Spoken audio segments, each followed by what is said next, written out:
Just guide தர்மராஜாவின் அன்பு வணக்கங்கள்.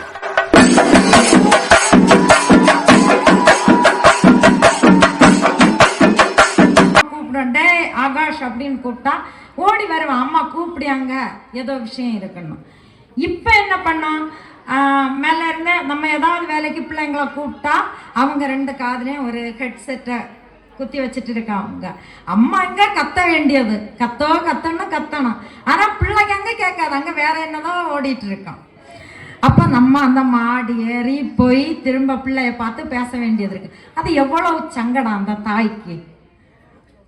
அதே மாதிரி நம்ம இப்போ செல்போன் நம்மளை அறியாம யூஸ் பண்ணது நிறைய விஷயங்கள். ஒரு கருவி, ஒரு கத்தி எடுத்து காய்கறி வெட்டும் போது இது ஒருவேளை நம்ம கையை வெட்டும் அப்படின்னு சொல்லி ஜாக்கிரதையா வெட்டுது. கை வெட்டுப்பட்டா ரத்தம் வர அப்படின்னு ஜாக்கிரதையா வெட்டுது. இந்த செல்போனை மட்டும் நம்மளை அறியாமலே அது நம்மளை என்ன செய்யுது, அழிச்சிட்டே இருக்கு. நம்ம எதுவுமே தெரியாது, நம்ம விவரங்களை எல்லாம் அது ஸ்டோர் பண்ணுது. நம்ம ரகசியங்கள் எல்லாமே இன்னொரு ஆள், 3வது ஆள் ஒரு அறிய வாய்ப்பு இந்த செல்போன்னால.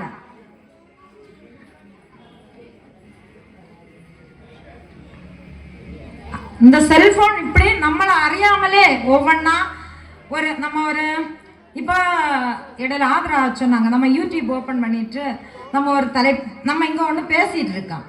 ஆனால் அடுத்து அந்த இதை ஓப்பன் பண்ணனா அந்த ஒரு தலைப்பு அங்கே வரும், அதை நம்ம ஓப்பன் பண்ணி பார்க்கலாம். இப்போ ஒரு மனசு சங்கடமாக இருக்குது, நமக்கு ஒரு நல்ல விஷயங்கள் வராதா அப்படின்னு கடவுள் அப்படி யோசிச்சா உண்மையிலே நம்ம ஓப்பன் பண்ணும்பா நிறைய கோட்ஸ் வரும். சரி, அப்படியெல்லாம் இருக்குது.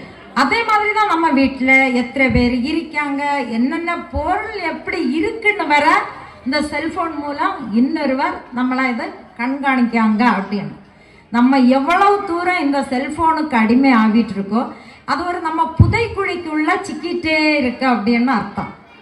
நம்ம அதை தெரிஞ்சு பண்ணியதில்லை, நம்மளை தெரியாமலே அந்த புதைக்குழிக்குள்ள விழுந்துட்டே இருக்கு. அதுல இருந்து என்ன செய்யணும், கொஞ்சம் கொஞ்சமா மீளதான் பார்க்கணும். இப்ப யாரால இப்ப செல்போனா விடுங்க அப்படின்னு தானே இங்க இருக்கவங்களே அடிக்க வருவாங்க. ஏன்னா யாராலையுமே விட முடியாது, அப்படித்தானே? கண்டிப்பா இந்த நம்ம தேவைதான், செல்போன் வேணும், நம்ம யூசர்ஸுக்கு வேணும். இப்போ நானே இருக்கேன், எனக்கு செல்போன் தேவை. என் பையன் வெளியூரில் இருக்கேன், கண்டிப்பாக அவன்கிட்ட பேசணும் எனக்கு. அப்போ எனக்கு செல்ஃபோன் தேவை, அவனை பார்க்கணும், நான் வீடியோ கால் பண்ணணும். அப்போ எனக்கு நினச்ச நேரம் அவன்கிட்ட பேசணும்னா எனக்கு அந்த செல்ஃபோன் தேவை. அது தேவைதான், தேவைக்கு யூஸ் பண்ணணும். நம்ம இப்போ அளவுக்கு அதிகமாக நிறைய பிள்ளைங்களா பார்த்தா தோணும், வீட்டிலேருந்து கிரவுண்டுக்கு போவாங்க விளையாட. இந்த கிரவுண்டில் இதே கிரவுண்டுன்னு வச்சுக்கோங்க, இந்த முக்கில் ஒருதான் இருப்பான். முன்னால கிரிக்கெட் விளையாடுவாங்க, பந்து கழிப்பாங்க, அந்த தட்டறை அந்த அப்படி சில்லி பந்தெல்லாம் விளையாடுவாங்க. இப்போ என்ன செய்வான், இந்த முக்கில் ஒருதான் இருப்பான், இந்த முக்கில் என்ன செய்வான், ஃப்ரீ ஃபயர், இன்னும் வேற என்ன பப்ஜியா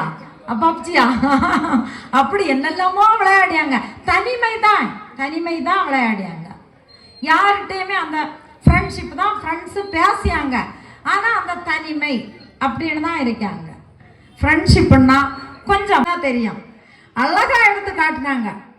செல்ஃபோன் யூஸ் பண்ண பிள்ளைங்களுக்கு கொடுக்காதீங்க அப்படி. நமக்கு சிரமம் தான், பேரண்ட்ஸுக்கு கொஞ்சம் கஷ்டம்தான். பிள்ளைகளை சீராட்டி பாராட்டி பார்க்கணுன்னா கஷ்டம்தான். ஆனால் அதில் ஒரு சந்தோஷம் இருக்கு, அந்த பிள்ளைக்கு சாப்பாடு வாரி குடிக்கிறதா இருக்கட்டு, அது நமக்கு ஒரு பெரிய சந்தோஷம்.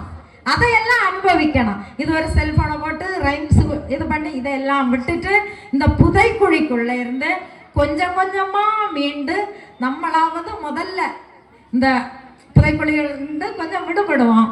செல்போன் வாழ்க்கை சங்கடம் அப்படின்னு முடிக்கிறேன். மீண்டும் சந்திப்போம். நன்றி.